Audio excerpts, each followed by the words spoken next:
coming at y'all, man. Representing Superhuman Nation coaching. Y'all already know what it is. And the title clearly explains it all, man. You know what I'm saying? I'm going to be talking about cravings versus hunger because there's a distinct difference. But I'm also going to be talking about how these two things can combine. And in all honesty, in my personal opinion, I believe that this is exactly what happens to people when they become addicted to fast food and, eating like highly savory foods, highly salty foods, sweet foods. I think that this concept of when cravings and hunger combines, this is what entraps my people, man, into really just being addicted to these types of foods, man, and really struggling to fall back from it. You know what I'm saying? And I've been there. I've been there plenty of times. I've had clients that's been there. I've had people that I've talked to that's there and they don't even know they're there. They don't even understand why they're there. And this is a serious entrapment. So I got all types of hustles, y'all. Right now, I'm doing a little door dashing, man. You know what I'm saying? Just to, make a little extra income, here and there. I do that every once in a blue moon, man. I don't like to just sit around and be stagnant. So y'all gonna see me maneuvering and moving while I'm talking about this concept. Shout out to all my other hustlers out there. Anyway, so craving versus hunger. I'm gonna keep it short, sweet, and simple. When you're craving, right? When you're craving something, you literally just want that taste. You want that savory taste. You want that salty taste. You want that sweet taste in your mouth. Pause. But you want that. That's what you're looking to fulfill. Somebody be like, oh man, I really got a taste for pizza. I really got a taste for lasagna. That's one of my favorites. I really got a taste for Philly cheesesteak. I really got a taste for some Thai food, some pineapple fried rice. That's another favorite of mine. My point is, when you're craving something because essentially all you really want is that specific thing, right? Or something in the likeness of that thing. Some people may wonder, yo, Black Superman, why are you talking about craving versus hunger? Man, this is very important when it comes to bodybuilding, when it comes to transforming your body. This specific concept here can make or break your progress. It could either have you going in the direction of where you're focusing on your goal, fat loss, whatever it is you're looking to do, transforming your body, transforming your physique, doing that tri-pillar physique method, right? Or you're still in the same boat that you was in where you started. And you're still in the position where you're like, damn, man, I'm not getting the results that I really wanted. So that's why I'm talking about this, guys. Anyway, cravings. I really got a craving, for Marco's Pizza. I really got a taste for Marco's Pizza. Boom. You're going to go fulfill that craving. All right, what's hunger? I'm going to keep it all the way 1,000 with you. Hunger is literally wanting to fuel your body with nutrients and minerals and vitamins because your body needs it. All right? And your body will let you know that that's what it wants from you with a number of signs. Okay? First and foremost, if you're hungry, you're going to eat. You see what I'm saying? You're going to eat. It don't got to be something specific. It don't got to be the specific thing or this taste you trying to meet, right? When you're hungry, I don't care if you got boneless chicken and rice and broccoli, old school bodybuilding diet in front of you, or, a whole pan of lasagna. You're going to eat because you're hungry. And hunger literally comes from being deprived, low energy. You need energy. Okay? Our body, the hunger signal is meant to signal us to give our body nutrients and vitamins because we need it to survive and we need it to live. All right? So now, I want to talk about this whole concept of being addicted to food, having that emotional diet, that emotional eating approach to food. That's typically what happens to people who really just get stuck and can't transform their body. It literally boils down to being trapped in this cycle of emotional eating. And once you get caught in that cycle, unless you've been doing this for years and you know how to maneuver and pivot, it's going to take you some time to get out of that cycle. And this cycle is a real thing. This cycle This cycle can lead you to becoming entirely morbidly obese for real. You see people who got like the my 600-pound life, the A, B's, and the C's, man. You might see people who are seriously obese. A lot of it stems and starts from this very concept I'm talking about, emotional eating. I've been there. I'm gonna keep it 100. Anybody who's ever been, overweight tremendously, 20, 30, 40 pounds, you've been there, whether you want to admit it or not. And I just want to clarify and make a clear distinction to this. But at the same time, like I said, I think that when craving and hunger comes together, this is what creates emotional eating. And the terrible part about when it comes together is the only reason why it's coming together is because you have now lost track of your body's signal of hunger, and your mind, your emotions, your soul has attached all of these super savory, salty, high-fat foods to hunger satisfaction. And this is where it gets really tricky because on some real ish, you are going to be in a position where you're hungry. Like, say you just woke up in the morning and you're getting hungry, but you shouldn't even be wanting to go get some pizza, but your mind is like, oh, pizza, da da da da da. Or I can go over to Marco's, grab me some pizza before I do A, B, and C, before I head to work, before I do da da da. Man, it's 9 o'clock in the morning. You don't need to be eating no damn pizza. Your body really is like, yo, I haven't eaten anything for the last 7 to 8 hours, 9 hours, possibly 10 even. 12 even for some people. And your body is like, yo, I need nutrients right now. I need nutrients. I need vitamins. I need energy to prepare me for this day. But if you find yourself waking up and all you could think of is all the junk, like even breakfast, Bojangles, oh man, I'm about to eat a whole bunch of pancakes, da da da da, aha, cacao. This is where hunger and cravings combine and it collides, and it really turns into this concept of emotional eating, in which you could really get trapped in this if you're not careful. And it's so easy to fall into this. The scariest part about it is how everything aligns with it, like your mind, your soul, your heart, everything, your emotions, and everything collides. Because a lot of people be eating like this because of how they're feeling inside, man. They might not be feeling good, they might be feeling down. And when you eat high sugar, fat, salt, these tasty, savory foods, it causes a lot of endorphins to flow, and even certain hormones to flow that literally make you feel good. On top of that, sugar. We know about sugar. Come on, sugar is a drug. Sugar is a legit drug out here, for real. People out here finked out on sugar. You know what I mean?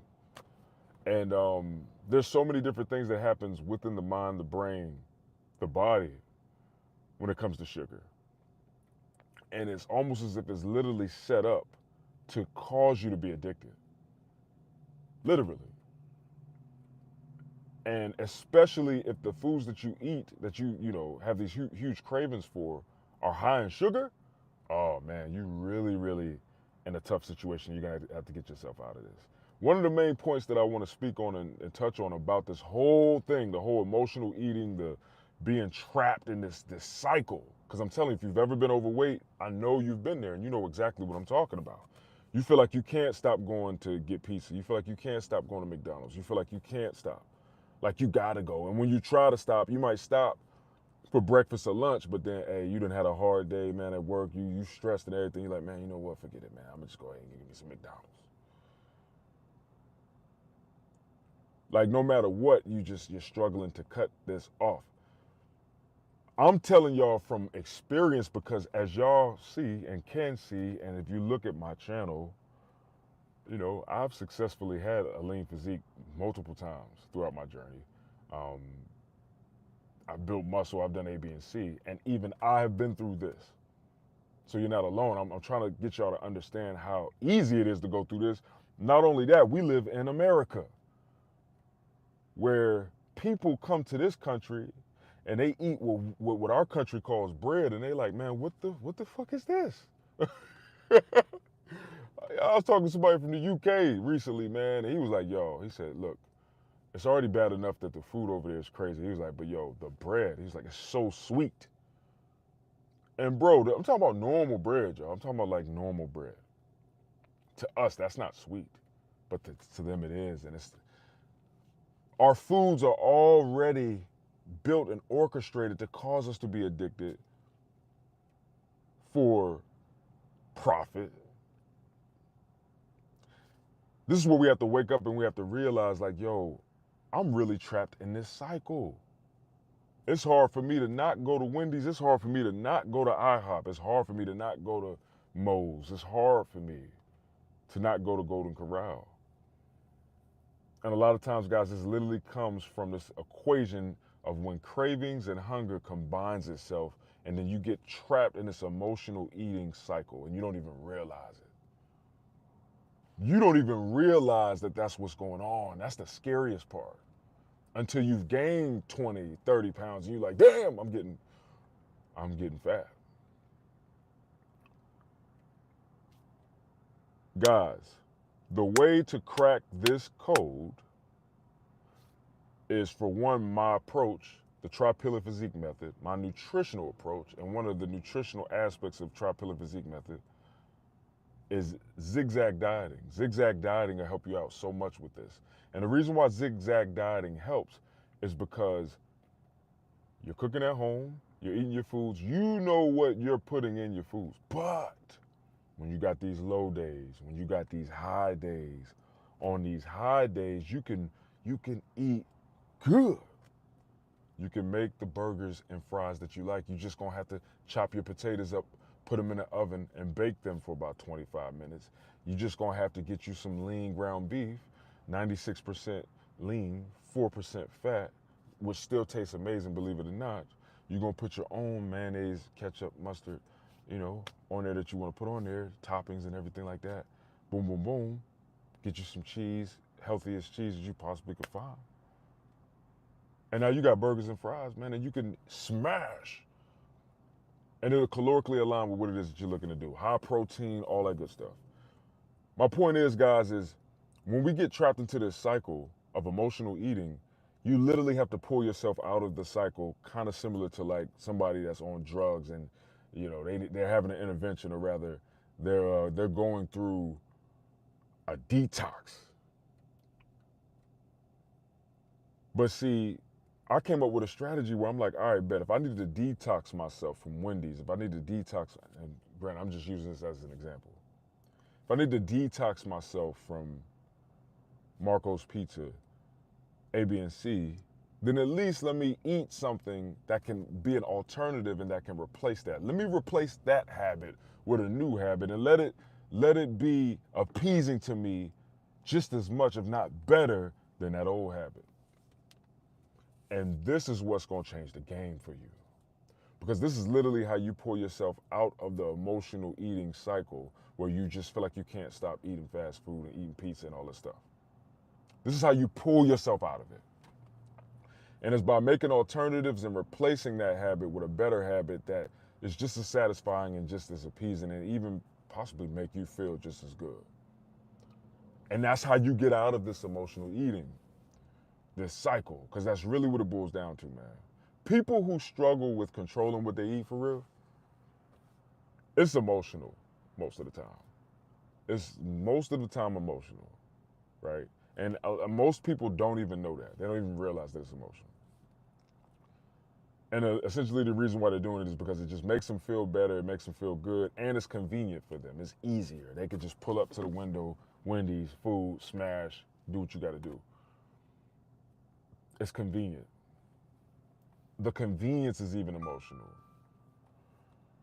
So with all of that being said, man, it's a real cycle. And when it's time to get out of it, you'll even experience the changes that happen.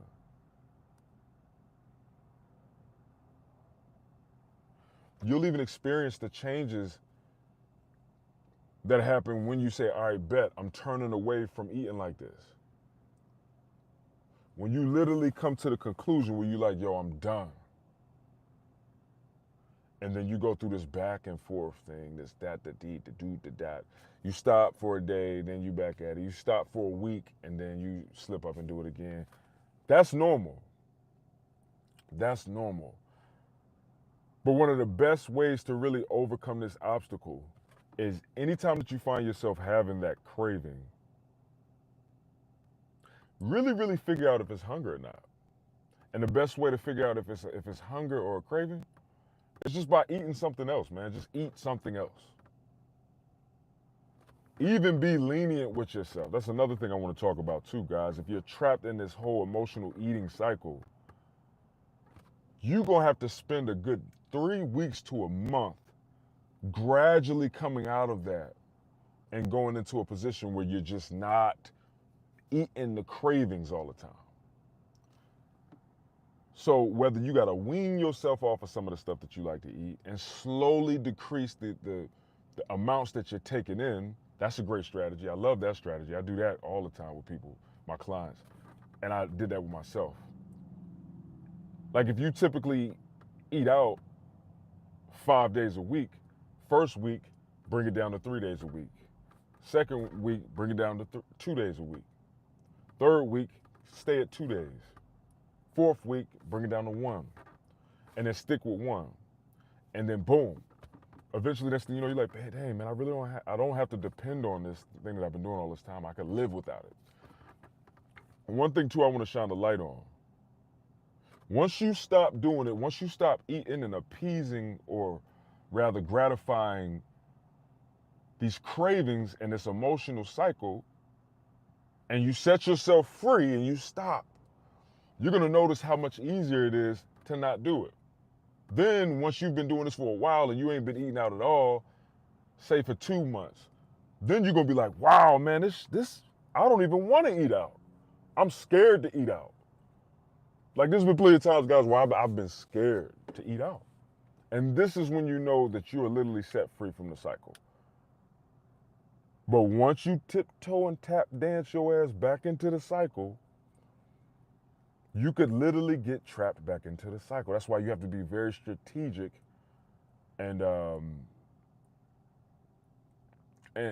really, proceed with caution. Only allow yourself what you can handle.